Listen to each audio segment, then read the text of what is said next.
So let's just talk a little bit about the form provenance of this knife, and by that I mean the shapes that have had an influence on its development, and let's see what those shapes can tell us about what this knife might be for, and give us some hints as to its functionality. So in the blades that have influenced, or whose influence can be seen in the caracal, you have basically two sides of the family.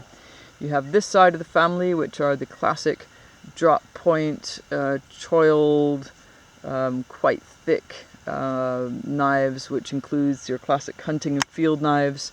A very far evolution of that here being the Andrew Jordan Raptor with the choil in here, and a very sturdy blade indeed. These are made for getting to work inside of beasts, prying sinew off of bone, cutting through hide and fur. They're incredibly tough, versatile blades that are meant for working on all sorts of materials in confined spaces. They need to have a very strong tip because you're going to be grinding inside of animal bones and getting the meat off and so on. So typical characteristics here: these curved ergonomic blades, grips, choils, nice bit of belly in the front of the knife here, and but relatively short, flat sections, which does lead to some limitations with processing wood. I mean, of course you can process wood with any of these blades, and particularly with a Raptor, it's an absolute monster at processing wood, but it has a relatively short, battenable, let's say, length here, because simply you run out of blade length to smack on. So leads us then into the classic wood processing knives. So beautiful pucos here. These are also general utility, but more from a processing wood point of view.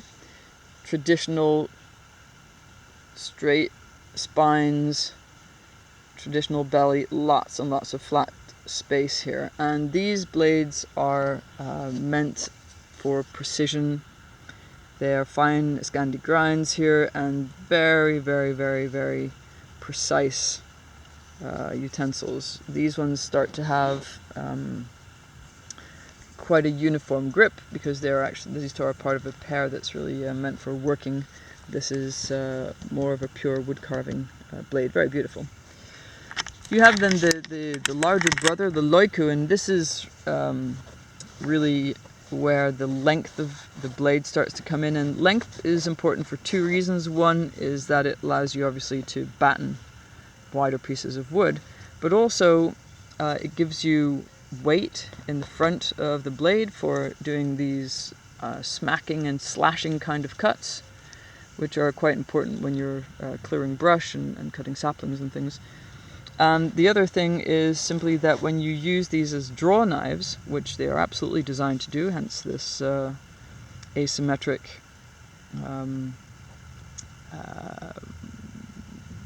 cut here, this asymmetric design, when you're using them as a pull knife, you need to be able to get both hands on them to have proper control, which of course the length helps you with. So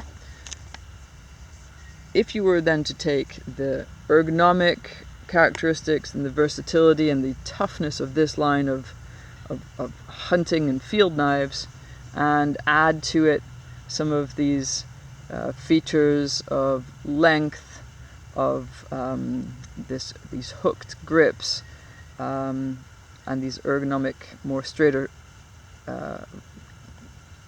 handle shapes, and add to it then some features like this full guard and so on, you see how the caracal came to be.